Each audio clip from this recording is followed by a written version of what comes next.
Tasavvur qiling, siz ertangi kunni, hatto kelasi haftani yoki yilni 100% bilasiz. Kim bilan uchrashingizni, qanday voqealar yuz berishini, hatto hayotingizdagi eng muhim qarorlar natijasini bilasiz. Bu sizga yordam bergan bo'larmidi?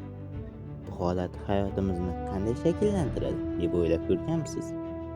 Biz inson sifatida mavhumlikni qanday qabul qilamiz va kelajakni bilish hayotimizni qanday o'zgartiradi?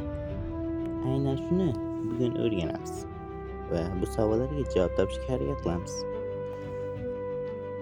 Agar inson kelajakni aniq bilsa, uning kundalik hayoti butunlay o'zgaradi. Inson miyasi noaniqlikni yaxshi ko'radi. Nega? Chunki hayot kashfiyot. Agar kelajak aniq bo'lsa, kishining o'zida hayrat kamayadi, kutilmagan quvonch kamayadi, motivatsiya o'zgaradi. Agar yomon tomonni bilsangiz, oldindan xavotir boshlanadi. Agar bir necha yil keyingi katta falokat yoki oddiy tilda hayotdagi baxtsizlikni bilsangiz, o'sha hodisa kelguncha miyada xavotir bo'ladi. Buni tushundingizmi? Hayotdagi kuchli hissiyotlar ko'pincha kutilmaganda paydo bo'ladi. Kelajak aniq bo'lsa, bu element oddiy tilda yo'qoladi. Hozir biz shunday yashaymiz. Ertangi kunda nima bo'lishini bilmaymiz. Taxmin qilamiz, harakat qilamiz, natijani ko'ramiz. Agar natija oldindan ma'lum bo'lsa, tavakkal kamayadi, sinov kamayadi, yangi yo'llar kamayadi. Lekin aynan tavakkal ko'p muvaffaqiyatning boshlanishidir.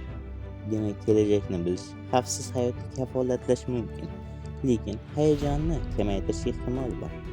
Tasavvur qiling, hamma kelajakni biladi. Kim boy bo'lishini biladi, kim muvaffaqiyatli bo'lishini biladi, qaysi loyiha ishlashini biladi. Unda jamiyat boshqacha ishlaydi, innovatsiya sekinlashishi mumkin. Noaniqlik rivojlanishning bir qismi. Kelajakni bilish insonni ikki xil qilishi mumkin.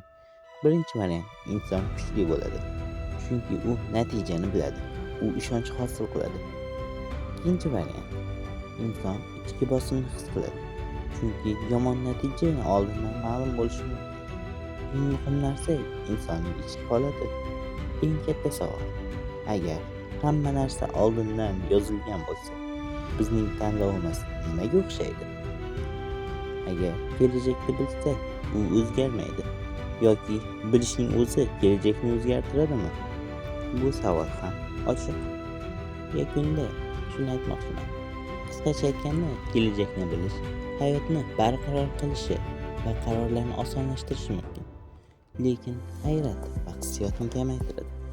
Biz xavfsiz yashashimiz mumkin, lekin hayotimizda mazmun yo'qolishi mumkin. Va ehtimol kim bilsin, hayotning mavhumligi balki uning muhim qismidir.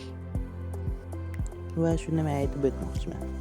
Men kelajakni bilsak nima bo'ladi degan savolga shunchaki bo'lishi mumkin bo'lgan ehtimollar va fikrlar asosida javob berdim. Bu hozirgi vaqtda berilishi mumkin bo'lgan savollardan biri. Agar sizda ham savol bo'lsa, ularni izohlarda yozib qoldiring. Agar bu video, qisqagina video sizga yoqqan bo'lsa, like bosishni unutmang. Keyingi videolarda ko'rishguncha, xayr.